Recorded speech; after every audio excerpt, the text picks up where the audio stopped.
नमस्ते मित्रों, मैं सोहनशी चौहान आपके लिए नया वीडियो लेकर उपस्थित हूँ।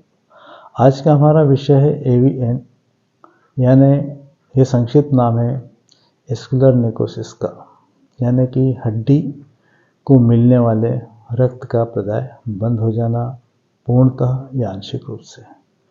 इससे होता यह है कि हड्डी के ऊतक मर जाते हैं, जिससे संबंधित हड्डी जिसके लिए वह है अपना काम नहीं कर सकती। यानी अगर कलाई की हड्डी में ये तकलीफ हो जाए तो आप कोई सामान नहीं उठा सकेंगे, वजन नहीं उठा सकेंगे। इसकी पहचान करने के लिए प्रारंभ में पता नहीं चलता है, परंतु विशेषज्ञ इसकी पता करके बता सकते हैं। इसके लिए एक्सरे, सीटी स्कैन, एमआरआई इत्यादि के माध्यम से इसका पता चलता है।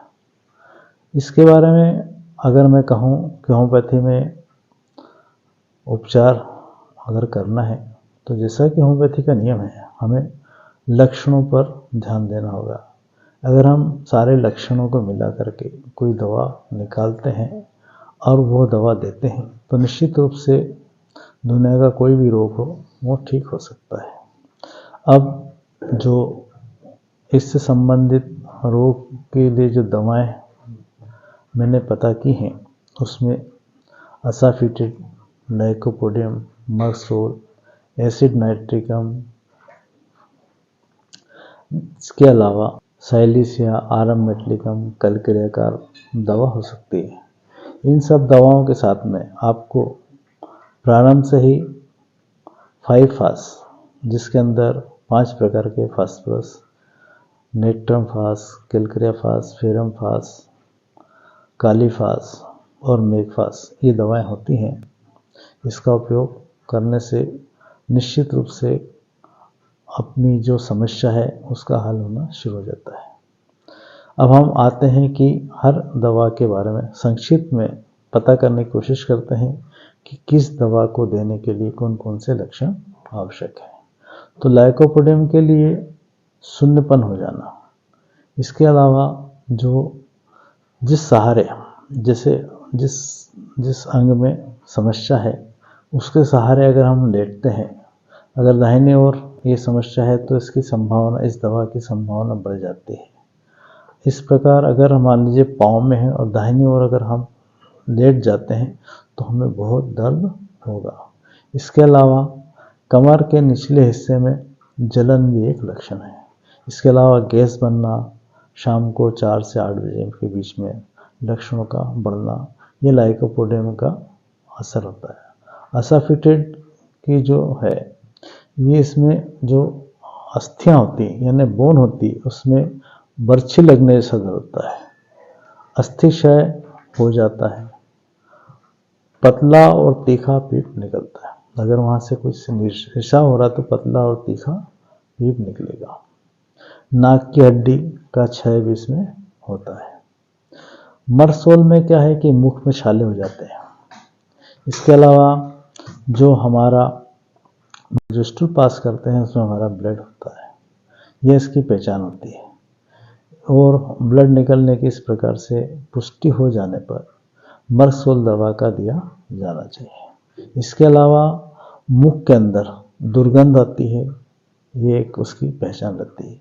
इसके अलावा पायरिया भी होने लगता है, तो ये सब होने पर मर्सोल दवा का उपयोग करना चाहिए। इस एसिड नाइट्रिकम की चयन करने की बात आती है तो इसमें बदबूदार पसीना होता है, पैर की उंगलियों में दाहक होने जलन होना, इसका एक आवश्यक और अंग है जिससे पता चल सकता है। इसके अलावा यूरिन जो होता है, जो यूरिन पास करते हैं उसके अंदर बहुत सारी बदबू होती है। साइलिसिया के लिए चयन करने के लिए अगर हाथ होते हैं तो वो कांपने लगते हैं, पैर के नाखून अंदर की ओर बढ़ने लग जाते हैं, पकने और पीप बहने की विषय प्रकृति पाई जाती है। पीठ हवा के झोंके के साथ सहन नहीं कर सकता है। आरम मेटलिकम का चयन करने के लिए जिस व्यक्ति को मौत की भारी भय हो, जिसे मौत का डर लग रहा हो, कान की छोटी हड्डी का नासूर हो गया और किसी वस्तु का केवल ऊपरी भाव दिखाई देता है, तो आरम मेटलिकम दवा को उपयोग में लेना चाहिए। सूर्यास्त से लेकर के और सूर्योदय तक इसमें वृद्धि होती है। अब हम बात करेंगे कलक्रिया कार्य की। कलक्रिया कार्य के अंदर सिर में इतना पसीना होता है कि जो तकिया होता है वो भीग जाता है, हड्डियों में टेढ़ापन हो जाता है। इस प्रकार से व्यक्ति के पसीने में से खट्टी गंध आती है। जो पाँव है उसमें ऐसा लगता है कि हमने गीली जुराबें पहन रखी है। पाँव का जो तलवा होता है एकदम ठंडा हो जाता है, उसको स्पर्श करने से भी कष्ट होने लगता है। तो ऐसे लक्षणों के साथ में ये समस्या है, एवियन है, तो हमें कलक्रिया कार्य देना चाहिए। इन सब दवाओं के अलावा एक सिफिलिन और नेट्रम सल्फ, इस दवा का भी उपयोग किया जाना चाहिए।